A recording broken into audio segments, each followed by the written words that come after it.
আমি এতিয়া আহি এই জেগা পাইছোঁ। এই জেগাৰ নাম হৈছে জেজি পাল বুলি কয়। ইমান ধুনীয়া জেগা চাওক। আৰু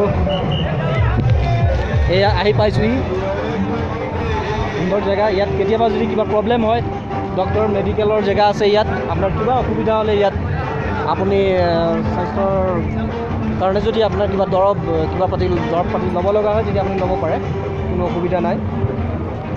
এইবিলাক ঘোঁৰা আহি আছে চাওক, এইবিলাক চাওক, ইমান ধুনীয়া এটা পৰিৱেশ এই পৰিৱেশ। আৰু আমি ওপৰলৈ মন কৰিলে দেখিম যে তাত বৰফ পৰি আছে। এইবিলাক চব বৰফ আছে চাওক, বৰফৰ পাহাৰ। আৰু এইফালে চাওক, এই ডাৱৰৰ মাজত এয়া এক শুকান পাহাৰ, ইমান সুন্দৰ পাহাৰ চাওক। সেইকাৰণে একেমুখে ক'ব লাগে, হৰ হৰ মহাদেৱ। এয়া চাওক কিমান সুন্দৰ পৰিৱেশ। এয়া আমি লখিমপুৰৰ পৰা আহিছোঁ। কেনেকুৱা লাগিছে কওক? বহুত ভাল লাগিছে। আচ্ছা, ভাল লাগিছে ন? ভাল লাগিছে। এতিয়া কেনেকৈ আহিব? হয় কওক, মানুহক কওক, মানুহৰ বিষয়ে কি ক'ব বিচাৰিছে?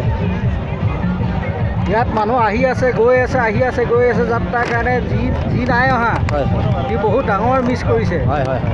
আৰু যি আহি আছে, সি গৈ আছে, কিবা পাই আছে, দৰ্শন পাই আছে। ধন্যবাদ।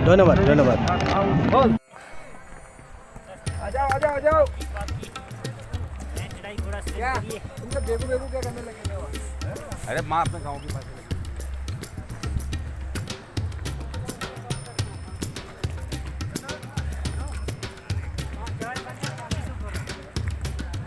এয়া আমি কিছু জেগাত খোজকাঢ়িব লগা হৈছে। এয়া চাওক, এয়া আমাৰ যাত্ৰা আহি আছোঁ। সম্পূৰ্ণ বৰফৰ পাহাৰ। এয়া দেখা পাইছে আপোনালোকে।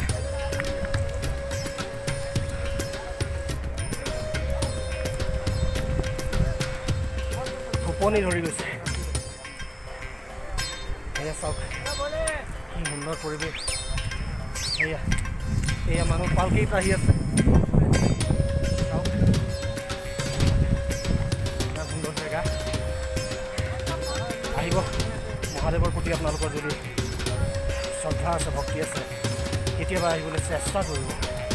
সাৰ্থক অনুযায়ী চেষ্টা কৰিব, আৰু এই চেষ্টাৰ ফল আপোনালোকে নিজে অনুভৱ কৰিব। কষ্ট হৈছে যদিও বহুত আনন্দ লাভ কৰিছোঁ। সুন্দৰ পৰিৱেশ।